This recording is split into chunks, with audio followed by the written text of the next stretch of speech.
Tomo is a snake. Specifically, this snake, and more specifically, in a metaphoric sense.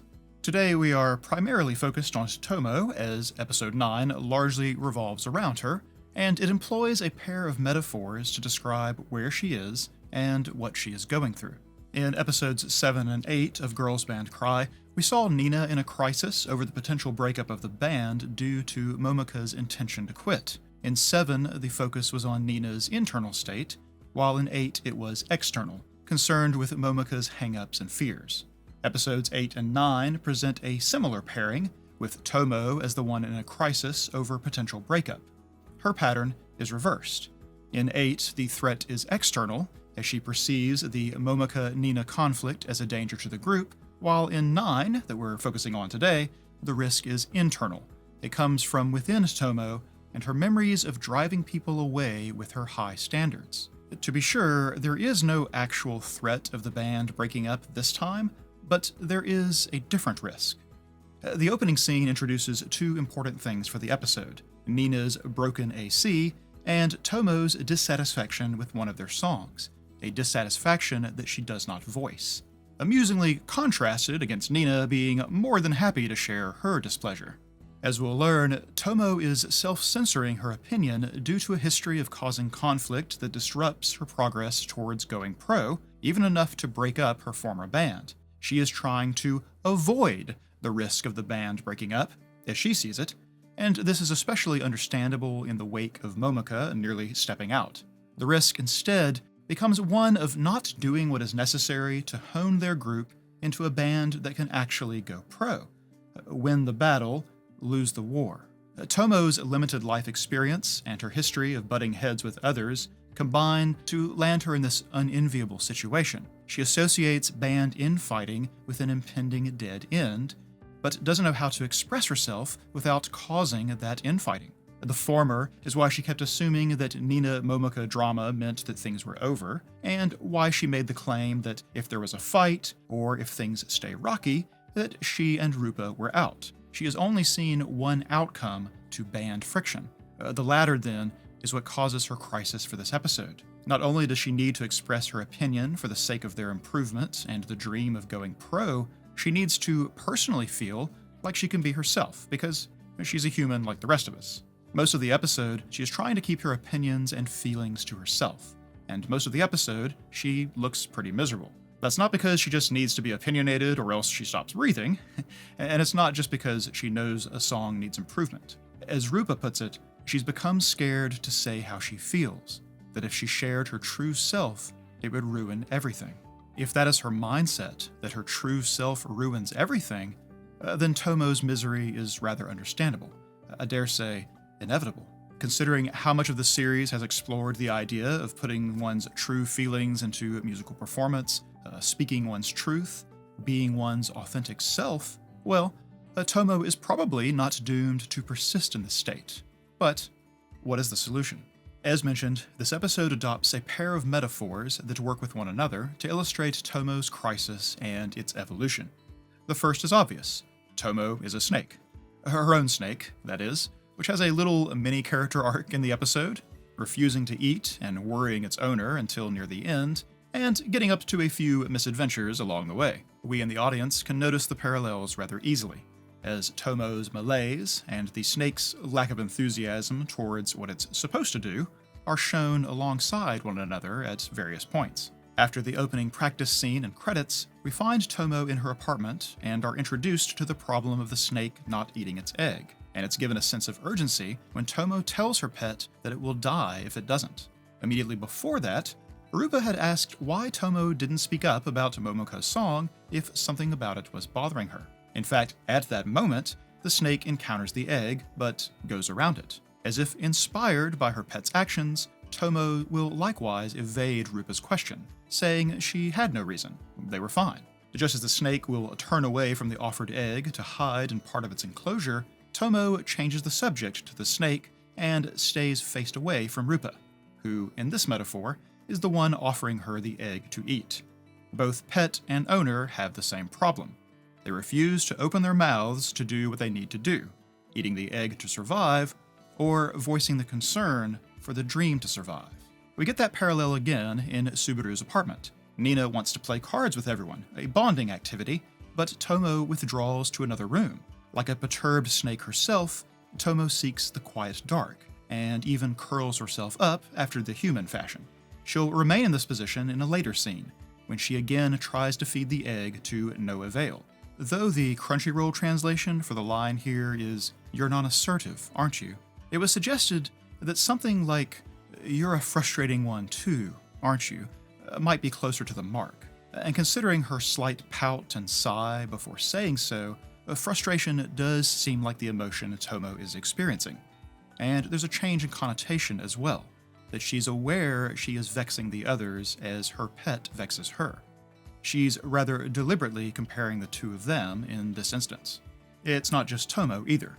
The other girls will make similar comparisons. In the scene where Nina is visiting Subaru for another opinion on her guitar playing progress, Tomo will come up as the first person that Nina asked. When describing Tomo, Subaru will say that she's probably a little timid, and even bends down to look right at the snake when she continues to describe her. Then she says she never approaches people herself, but if we approach her instead, then, well, she lashes out, she strikes back.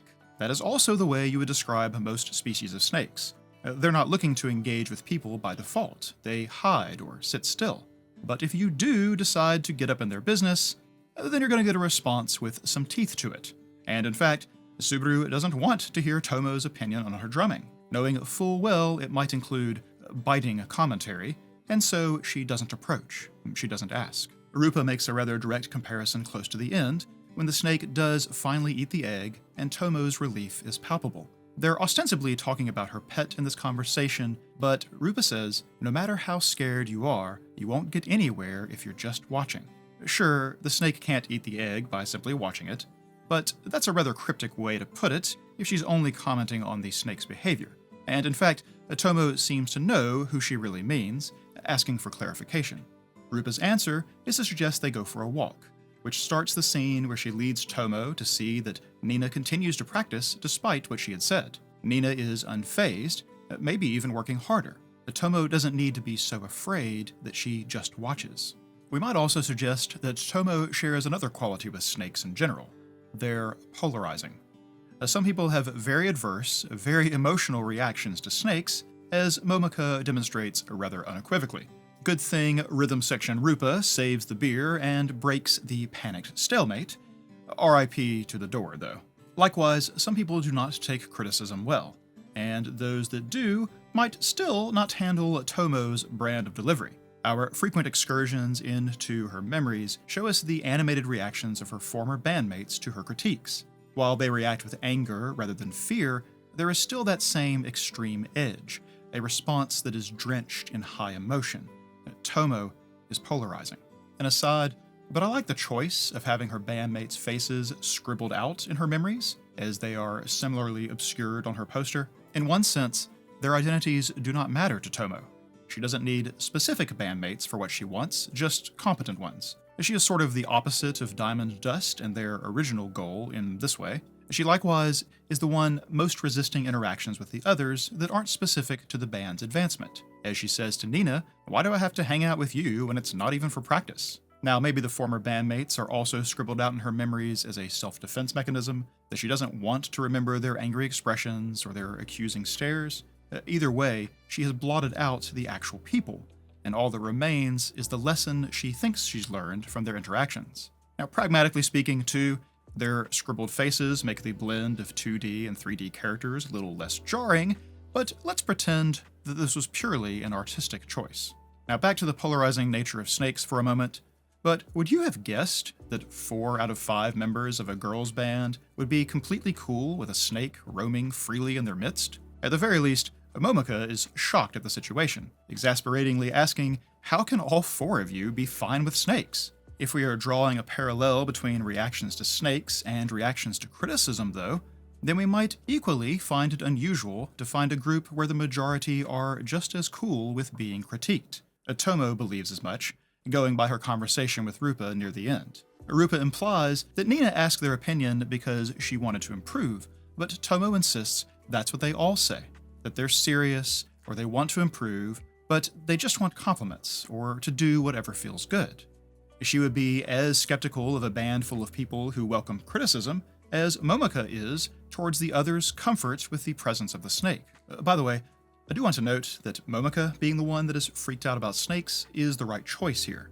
Tomo's conflict in the episode is introduced in the first scene and resolved in the final moments, and it's specifically about how Momaka will react to a criticism of her song. Tomo's fear is that it would mirror her reaction to the snake, irrational, emotional, and leading to disruption and damage. Again, RIP to the door. And so, the last way that Tomo parallels her snake is the way that it links up with the other metaphor. Snakes are ectothermic, and they're cold-blooded. They cannot regulate their own body temperatures, and are instead heavily affected by the conditions they find themselves in. That is the whole reason the snake stays with Subaru while Tomo and Rupa's AC awaits repair. It is very sensitive to perturbations. Tomo also needs the right situation to thrive, the right people around her, at least the way she is now. Her struggle is likewise one of self-regulation. The other metaphor then draws a parallel between the tensions or potential conflict within Toganashi Togiari and the environmental conditions, which for most of the episode means temperature. The intolerable heat from the broken ACs is likened to the intolerable heat of band infighting. Tomo cannot survive in that environment any more than the snake can survive their apartment. Thus why the opening scene introduces both elements, Tomo's reluctance to voice her opinion and Nina's broken AC, which precipitates all the other AC-related hijinks throughout the whole episode. Now, that's pretty simple as metaphors go, and is so obvious the word heat already contains both meanings. But the episode invokes it deliberately, and with a few interesting variations, and so I want to touch on them. Firstly, that Nina kicking everything off is classic Nina. Her broken AC leads her to Tomo's apartment, where she ignores warning signs and breaks their AC. She is constantly the instigator this episode. Beyond the broken ACs, she seems to be the one who orchestrates the not-so-accidental sleepover at Subaru's apartment, as well as asking Tomo's opinion on her guitar playing, which at first only exacerbates Tomo's internal crisis.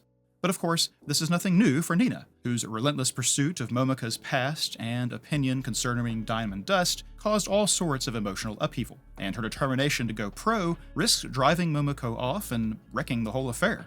She ignored warning signs in those instances as surely as she did the one on the remote.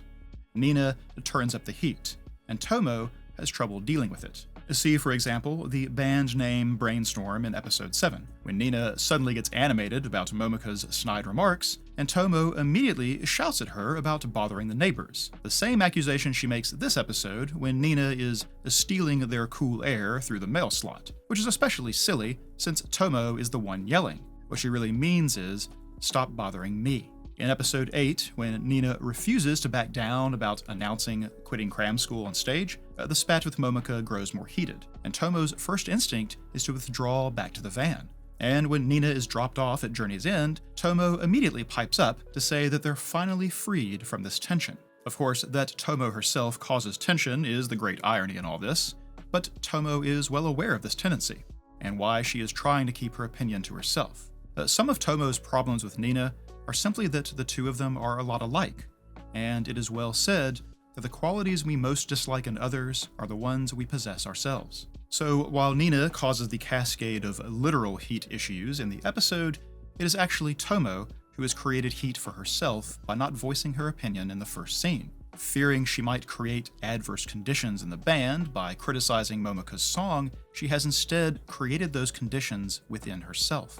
Amusingly enough, the characters sometimes act as though they realize that their story universe is drawing a parallel between conditions in the environment and conditions in the band. After the Subaru sleepover, the other four are dumped outside the next morning.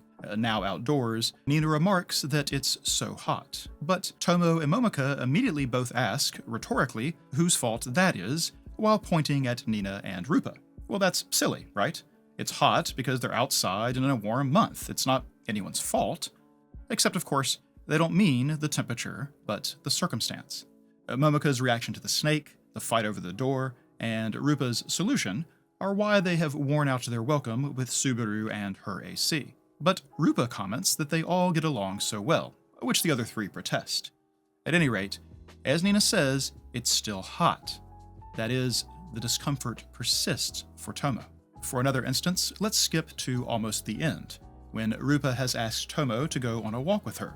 Tomo will comment that it's not cooling down at all, and indeed, at this point, she hasn't quite reached the answer to her turmoil. Rupa will point out that band practice is the next day, and then says she hopes it doesn't rain.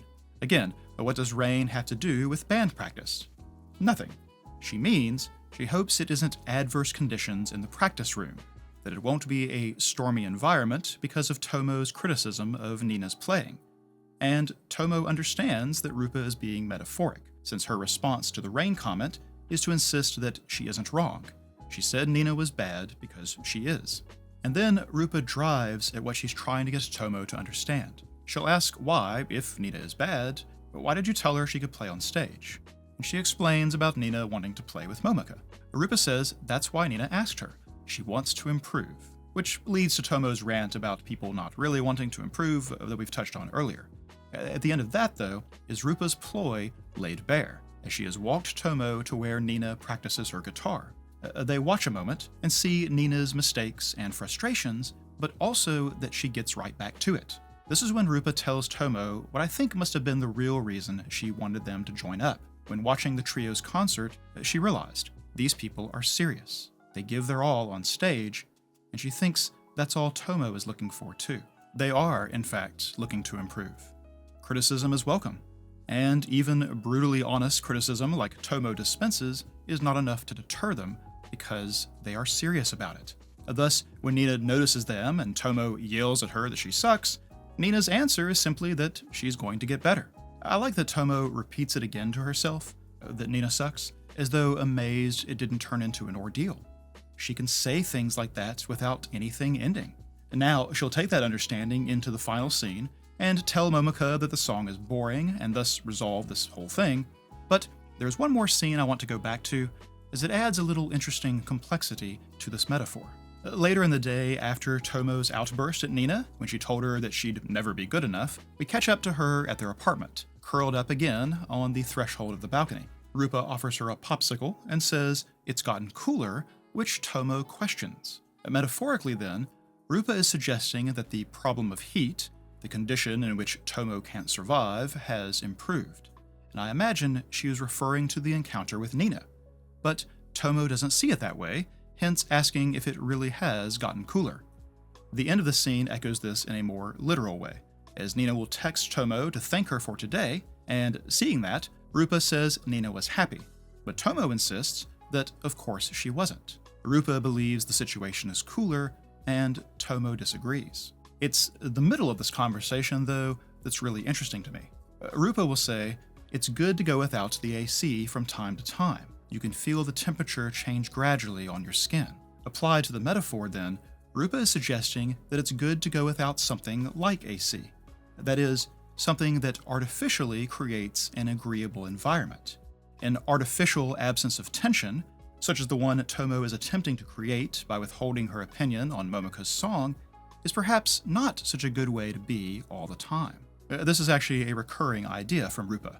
She believes that the tension or spats that Tomo is so wary of are healthy for the band. Right after Tomo yelled at Nina she sucked and then repeated it to herself, Rupa's reaction is to say that she loves this sort of thing. She tells Tomo directly that they should welcome internal conflict in episode 8, and the Nina-Momika fight that Tomo saw as an end, Rupa saw as a beginning, and Rupa was correct. Tomo fears the possible clash between bandmates and their opinions, but that's because she's only been burned by it. Rupa, somewhere or another, has had a different experience, and has correctly surmised that this group of musicians will not be so easily deterred.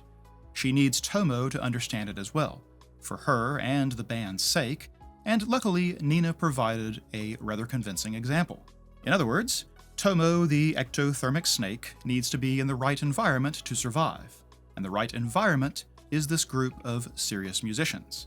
She doesn't need to fear fluctuations in the temperature, and she doesn't need to run the AC all the time. She can tell Momika that her song is boring, and Momika will agree. Congratulations, Tomo. Now go home and celebrate by unhinging your jaw and swallowing an egg the size of your head. Okay, she may not be able to do that yet, but it's important to have goals, right? That might be the worst transition to this section yet. Or maybe the best. Anyway, for Tomo, what we had was a kind of discovery of and completion of a goal at the same time. It's right there at the end, when Rupa is talking about her impression of the other three. It doesn't matter how good they are, they give it their all on stage, and Tomo has a kind of emotional response to that, a kind of realization. Rupa goes on to say that she's pretty sure that's all Tomo is looking for, and so the goal and its achievement. I don't think Tomo really understood that she was seeking that until that moment, and it's been Rupa's goal this whole episode to get Tomo to see the other three the way she does. Serious people who really want to improve, and therefore the kind with whom Tomo can be her true self. Additionally, there's Nina and the guitar. I'd said in a previous video that if it showed up again, it would probably be meaningful, and now that bears out in two ways. One is in how Nina asking Tomo's opinion helped Tomo get past her own crisis, and the other is in revealing Nina's goal to play on stage with Momoko. It is already steering her actions in terms of all the practices she's put in and the soliciting of opinions. I don't know if it'll pan out, or if it'll matter as much as it did in this episode, but it's something that drives a main character, and therefore is a goal to keep track of. For conflicts, there's basically no movement on the ones we have brought up previously, while this episode was dedicated to articulating one that Tomo had been carrying with her all this time. But as it seems to be resolved now, we won't have to keep up with it, or look for it to cause issues in the future. For characterization, I'll have a rare chance to talk about Nina in this section, since she's almost always been the focus of the main part of these videos. The first thing is to reiterate an earlier point, that she and Tomo are a lot alike. They're even the only two that prefer dogs over cats. When Subaru describes Tomo in the scene where she mimes attacking after being approached, Nina realizes that sounds like her, and Subaru agrees that she was like that. And Nina has this thoughtful, slightly sad expression at the realization. She is feeling empathy for Tomo. She better understands her. A little while after that, Rupa will explain Tomo's history to the two of them, ending with Tomo's fear that if she shared her true self, it would ruin everything. And Nina's expression here is even more sympathetic, feeling even more sharply the hurt within Tomo. As it happens, the next time the two of them interact is when Tomo yells at her that she sucks. And perhaps due to this greater understanding, Nina rather cheerfully hollers back that she's gonna get better. And that attitude, no doubt, helps assuage Tomo's lingering fears. And this is no ruse on Nina's part, either. When she and Subaru were discussing Tomo's scathing commentary on her guitar playing, Subaru asks Nina if she lost any motivation. And Nina is kind of confused at the question. Why would she lose motivation? It doesn't occur to her to be discouraged in pursuit of her goal. If only Tomo could have been a fly on the wall for that exchange. It was amusing, though, what happens when Tomo changes her mind and tells Nina she should play if she wants to. From our earlier metaphor, that would be like turning on the AC. It creates a more peaceful environment, but because she doesn't mean it, the peace is artificial. Luckily, the one thing you can count on Nina pushing back against is a lie. What a great way to give that often troublesome characteristic of hers a chance to be heroic instead, preventing Tomo from taking the wrong lesson from their interactions over the guitar. Have I mentioned lately how impressive the writing for this series is? Well, it bears repeating. Tomo does not only parallel Nina, however.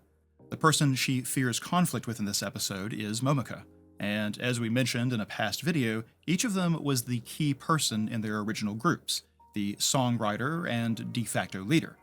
Each of them also reached a moment of crisis with Toganashi Togiyari for the same reason, a failure to understand their bandmates. And both did so with their past members as well, which contributes to their hesitations and turmoil in the new group.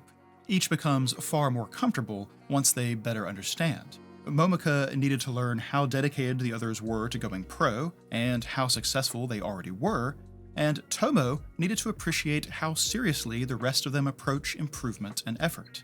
Each of them seems to be afraid of disappointment and retract because of it, which arguably makes them the very problem they are worried about. That is, the problem is internal, and is only resolved thanks to the efforts of their bandmates. Subaru and Nina for Momika, with an assist from Diamond Dust, and Rupa and Nina for Tomo.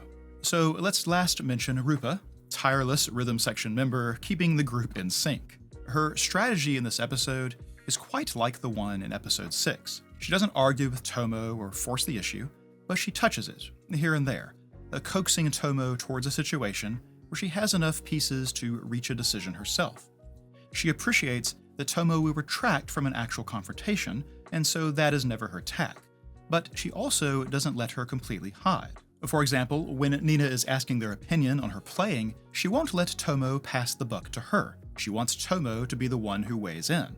And rather than tell Tomo that Nina is not discouraged over her criticism, she tricks Tomo into witnessing it herself.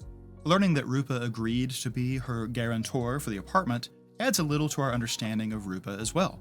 It's a risk to take that on, especially for a minor who's practically a stranger, but one of the few things we know about Rupa's past was the loss of her family. Tomo is effectively in the same boat, and I wouldn't be surprised if that factored into her decision. Honestly, when you frame Tomo's crisis as one in which she fears revealing her true self, Rupa's actions on her behalf throughout the series seem rather heartfelt, rather sweet. For whatever reason, she seems more dedicated to Tomo's well-being and goals than to any specific thing she wants for herself. I wonder if she is trying to be for Tomo what she wishes someone would have been for her. An echo of the dynamic between Momika and Nina, even though the details are different. Rupa is also someone I want to bring up in world building. This episode filled in the history of Rupa and Tomo's former band, particularly from Tomo's point of view, and it helps complete the chronology of her story from the part that she told Nina to the beginning of the series. We now have a pretty good handle on the histories and the influencing events for 4 of the band members, and so, by my accounting, the only characters missing explanatory backstory are Rupa and Hina. Well, the only characters that I reasonably expect might receive that treatment. I think it's a given that we learn how Hina went from Nina's classmate and one-time friend to become the singer for Diamond Dust, and I suspect more of Nina's story will surface when we learn that. For Rupa, we have no idea what happened between the loss of her family and her meeting Tomo. The detail of being non-Japanese is the sole biographical detail, but I think it's entirely possible that we don't learn much more. Rupa is the kind of character that benefits from a little mystery, and just like Subaru, is often acting in a way that is at odds with how she feels. I could see this going either way, but now that we understand their former group breaking up, there may not be much story need to share her past.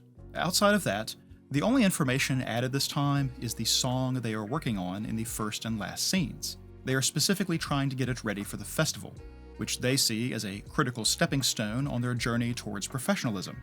That means they are debuting new songs in a do-or-die situation. It's possible that they simply have to, that they wouldn't otherwise be able to fill out their allotted set, but it strikes me as a rather aggressive move on their part to aim for the festival without yet having enough songs to perform, or at least enough that they think put their best foot forward. Finally, our theme section was basically dominated by the twin metaphors and how they characterize Tomo and her crisis, so we are not going to repeat all that here. I will mention that these play nicely with other thematic patterns we have mentioned. Rupa's metaphor with the AC, the artificially pleasant environment, is an echo of the tension between the authentic and the synthetic that we have most explored in the differences between Diamond Dust and Toganashi Togiyari. And Tomo, being able to be her true critical self, is an extension of the idea that music and its performance is an avenue for genuine expression, a place there one can speak freely, even if what you want to say is that the other person sucks. Before one to add, though, especially taking the last 3 episodes together, there is a pattern of characters experiencing self-discovery largely through their interactions with others. Nina, and then Momika, and then Tomo. In each case, it is a misunderstanding about someone else that initiates their upheaval, and the resolution of that upheaval leads to a greater understanding of their own selves. Nina had no idea Momika was on the brink of quitting the band, but learning about why she would from Mine leads her to make her own dramatic decision towards her future. Momika didn't understand how her former bandmates felt, nor what Nina really wanted from her. Learning she had no reason to carry guilt and that Nina most wants her to keep writing songs to reach others give her the peace and resolution to continue. Her forced reassessment of herself is a more positive one than when she began. And now Tomo, whose past experiences led her to expect that everyone would react to her in the same way, discovers people that will value and support her the way she is, even welcoming the things she previously feared to say. Everybody went through clashes and worries, emotional highs and lows, and everybody is better for it. I echo Rupa's sentiment. I love this sort of thing.